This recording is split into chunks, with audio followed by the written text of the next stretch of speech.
নবীর সঙ্গে নাতিদের ভালোবাসাটা কেমন ছিল, আচরণটা কেমন ছিল। যখন ঈদের দিন আসতো নবীজি বলতেন, আইনাল লুকা, আমার দুষ্ট দুইটা বাবুগুলো কোথায়, ডেকে নিয়ে আসো। ফাতেমা রাদিয়াল্লাহু তাআলা আনহা দুইজনকে গোসল করাতেন, গোসল করিয়ে সুন্দর করে আতর দিতেন, সাদা একটা জুব্বা পরাতেন, জুব্বা পরিয়ে পাঠাতেন, বলতেন শোনো তোমরা আগে গিয়ে তোমার নানাকে সালাম দিবে। যখন সালাম দিবে কি, তারা আসার আগেই, সালাম দেওয়ার আগেই নবীজি নিজেই আগ বাড়ায় সালাম পেশ করতেন। সালাম এক নাম্বার। দুই নাম্বার, যখনই আসতো দুইজনকে এমন করে, ডান হাতে একজন বাম হাতে একজন, দুইজনকে বুকের সঙ্গে জড়িয়ে ধরতেন। সুবহানাল্লাহ পড়েন। আচ্ছা মাধবদীর ভাইরা, আপনারা ওই ঘোড়া হওয়া বোঝেন? এই যে বাচ্চাদের জন্য ঘোড়া হই না, মুরব্বীরা এটা ভালো বুঝবে আমাদের চাইতে।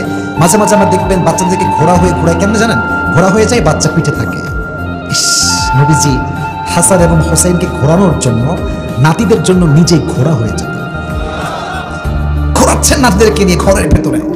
হঠাৎ করে একজন সাহাবী ইসমুহু জাবের রাদিয়াল্লাহু তাআলা আনহু এসে বলছে, ইয়া রাসূলুল্লাহ, কাঁধে কে এটা? হাসান এবং হুসাইন। আল্লাহু আকবার, কি কপাল তাদের যে দোজাহানের সর্দারের কাঁধে তারা উঠেছে। নবী বলছে, আরে রাখো তোমার কপাল, ওদের কপাল বাদ দাও, আমার কপাল দেখো। আমার কপাল কত ভালো যে আমার আমার আমার আমার কাঁধে জান্নাতের সমস্ত যুবকদের সর্দার চলেছে। I am also lucky man, আমিও তো অনেক সৌভাগ্যবান, তুমি কি আমার কপালটা দেখবা না? সে সাহাবী চলে গেল। আর এক হাদিসে আসছে, আচ্ছা মাঝে মাঝে মসজিদে বাচ্চা নামাজ পড়তে আসে না, মাদক দিতে আসে না? আসে। আমি খুবই দুঃখিত বলার জন্য, বাট আমাকে বলতে হবে, অনেক মুরব্বী বাচ্চাদেরকে ঘাড় ধাক্কা দিয়ে মসজিদ থেকে বের করে দেয়। এই অধিকার আপনাকে কে দিয়েছে? রাইট আপনাকে কে দিয়েছে? ও আমার সন্তান, ও এলাকার সন্তান, ও 5 বছর মসজিদে নামাজ পড়তে আসছে বয়সে, ও আজকে নামাজি হবে, আগামী অমরের মতো সে ইসলামকে লিড করবে। ঠিক কিনা বলেন যুবকেরা? তাকে ধাক্কা দিয়ে বের করার অধিকার কোথায় পেয়েছেন? এক হাদিসে আসে নবীজি আল্লাহু আকবার দিয়েছেন, নামাজ পড়ছেন, সিজদায় গিয়েছেন, কেউ কথা বলবেন না, সিজদা থেকে নবীজি আর উঠছেন না। প্রথম কাতারে যেই লোকেরা আছে, ভাই টেনশন লাগে না যদি মাধ্যমের ইমাম সাহেব সিজদায় গিয়ে 10 মিনিট আর উঠেই না, মুসল্লি একটা থাকবে? বলেন না কেন থাকবে? সব মুসল্লি পালাবেন, যা ইমাম সাহেবের যা হোক আমরা পালাই আগে। তো সাহাবায়ে কেরাম সবাই সিজদাতেই আছে, কেউ ওঠে নাই। আর সামনে থেকে একজন সাহাবী একটু মাতুব্বর টাইপ, মানে কাজ করতে পছন্দ করে, একটু আগবাড়ায় কাজ করে। তো ভাবতেছি কি নবীজি ওঠে না কেন, দেখি না কি হইল। তো এদিকে তাকান, আমি একটু অভিনয় করে বোঝাচ্ছি, সিজদায় আছে, নবীকে দেখার জন্য এমনি মাথাটা একটু তুলছে। তো প্রথম নজরেই দেখছে নবীর এই দুই পিঠে হাসান এবং হুসাইন সিজদারত অবস্থায় উঠে বসে আছে।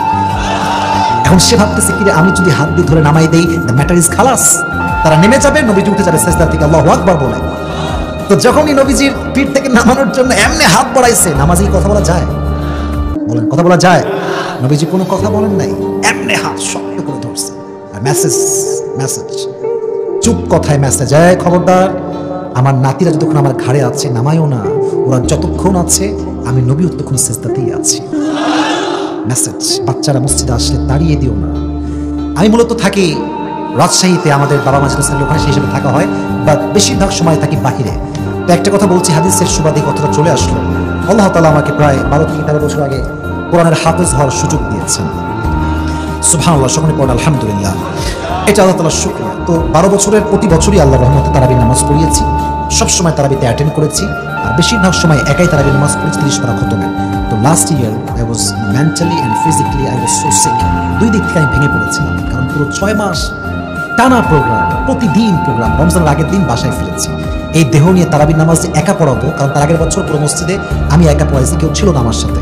তো ভাবলাম যে না, এবার তারাবির নামাজ আর হবে না, আমি সো সরি ভাই, এই 1 বছর রেস্ট চাই। ওই বছর আমি নিয়ত করলাম যে আমি ঘুরবো, এলাকার প্রত্যেকটা মসজিদ দেখবো তারাবিতে হাফেজরা কেমন করে পড়ে, কি অবস্থা সবার। আমি যে খুব ভালো হাফেজ, it's not like that, but একটা ভালোবাসার, ভালো লাগার জায়গা। তো একদিন মসজিদে গেলাম, আপনারা সবাই পদ্মা নদীর নাম শুনছেন? কথা শুনছেন সবাই? পদ্মা নদীর পাশে একটা বড় মসজিদ আছে আমাদের দিকে, আমি ওখানে গেলাম নামাজ পড়ার জন্য। এশা পড়লাম, 2 রাকাত সুন্নাত পড়লাম, তারাবির নামাজ শুরু হয়ে গেল। তো যখন তারাবির নামাজ শুরু হয়েছে ভাই, প্রথম 2 রাকাতে, প্রথম রাকাতে এক বাচ্চা ওর নানারে চিল্লায়, জানা আমি আর থাকবো না, আমাকে বাড়ি নিয়ে চলো। নামাজের মাঝেই চিল্লাই গেছে। আমি তো মানুষ, আমি হিউম্যান বিং। তো যখন নামাজও চিল্লাইছে, ভাবতেছে কপাল আছে খারাপ আছে, কপাল আছে খারাপ আছে, কোন মুরব্বি যে ধরবে আর কিছু হবে আল্লাহই জানে। তো যেই ভাবা, জैसा मैं सोच रहा था वैसे ही हो गया। যখন আমি নামাজ কালাম পড়ে সালাম ফিরাইলাম, কেবল বাম দিকে আসসালামু আলাইকুম দিয়েছি কি, সামনে একজন মুরব্বি, সামনে থেকে এক মুরব্বি, নারী খেকানিতে যুবক, মানে বাচ্চাটা এত ভয় পাইছে, বলছে আজকে নামাজ বাদ, আমাকে বাড়ি নিয়ে চলো। নামাজ আমি পড়বো না আজকে। তা আমি ভাবলাম এইভাবে বাচ্চারা মসজিদ থেকে যায়, আগামীতে গেম খেলে, মুভি দেখে, সিনেমা দেখে, কার্টুন দেখে, বাট সেই বাচ্চা মসজিদে নামাজ পড়তে আসে না। ঠিক কিনা বলেন? মারাত্মক বড় ক্রাইম এইটা আপনাদের। খবরদার, বাচ্চা আসলে চকলেট দিবেন, ভালোবাসবেন, ওই বাচ্চাকে 5 ওয়াক্ত নামাজি বানাই দিবে কে? নবীজি বাচ্চাদেরকে নামাই দেন। আচ্ছা, আপনারা সবাই কুস্তির খেলার নাম শুনছেন? বলেন, নাম শুনছেন না তো সবাই? তো কুস্তি মানে খালি ফেলাই দিলেন উল্টা উল্টা, তা কিন্তু কুস্তি নয়। কুস্তির একটা অর্থ হচ্ছে পাঞ্জা খেলা। এই যে এমনি একবার নামায়, একবার এমনি নামায়। নবী বলছে, হাসান এদিকে আসো, হোসাইন কাম হিয়ার, এদিকে আসো। দুইজনের হাত ধরে আজকে পাঞ্জা খেলা হবে, দেখবো কে জিতে। এবার হাসান এবং হোসাইন শক্ত করে 2 হাত ধরেছে, একবার হোসাইন নামায় আর একবার হাসান নামায়। কিন্তু নবীজি হোসাইনের শিউরে বসে বারবার বলছে, হোসাইন সাবাস, হোসাইন সাবাস, হোসাইন সাবাস। এদিকে ফাতেমা রাদিয়াল্লাহু তাআলা আনহা পাশেই বসে আছেন, প্রচন্ড খেপে গিয়েছে আব্বার উপরে। আব্বা জান, দুইটাই আমার কলিজার টুকরার সন্তান, হাসানও আমার সন্তান, হোসাইনও আমার সন্তান। সাবাস দিলে 2 জনকে দিবেন, আপনি শুধুমাত্র হোসাইনকে কেন সাবাস দিচ্ছেন? নবীজি বলছে, আম্মা জান রাগ করো না, আমি যে হোসাইনকে সাবাস দিচ্ছি এর 1 নাম্বার কারণ হলো হোসাইনের পাশে জিব্রাইল বসে, সেও হোসাইনকে সাবাস দিচ্ছে, সেও সাবাস দিচ্ছে হোসাইনকে, আমিও সাবাস দিচ্ছি। তো আমার যদি দোষ হয় তাহলে জিব্রাইলের দোষ, আর জিব্রাইলের কখনো দোষ হয় না, কারণ আল্লাহ তাআলা জিব্রাইলকে যা বলে জিব্রাইলও তাই করে। সুবহানাল্লাহ পড়েন। নানা নাতির ভালোবাসার আচরণ দেখতে জিব্রাইল নিজে নেমে আসে। কি আচরণ ছিল, কি ভালোবাসা ছিল। আর আজকে আমাদের মাঝে আমরা দেখতে পাই নানা নাতিকে ভালোবাসে না, নাতি ওনাকে সালাম পর্যন্ত করে না। আমার কথা শোনেন, আমি ভাই অত ভালো মানুষ না। আমার মাহফিল ছিল কালকে ওই গোপালগঞ্জ পার হয়ে কাশিয়ানি। গোপালগঞ্জের নাম শুনছেন না? গোপালগঞ্জের টুঙ্গিপাড়াতে আমাদের শেখ হাসিনার জন্মস্থান, বঙ্গবন্ধুর জায়গা। ওখান থেকে একটু দূরে, 1 থেকে 2 ঘন্টা দূরে। তো ওখান থেকে আসার সময় নানার সঙ্গে দেখা করে আসছি, নানির সঙ্গে দেখা করে আসছি, সালাম দিয়ে আসছি, হাদিয়া দিয়ে আসছি। মিয়া, আজ নানা ভালোবাসে তো মূল্য বোঝেন না, মরে গেলে মূল্য বুঝবেন। নানি ভালোবাসে না, দাদি ভালোবাসে না, কেন বলে বুড়া মানুষ কি বোঝে, কিছু বোঝে না। তুমি খুব বোঝো, তাই না? তুমি বুঝো, তুমি ছায়া খেয়ে বেকা হয়ে গেছো আজকে। কথা বল না কেন আপনার ভাই?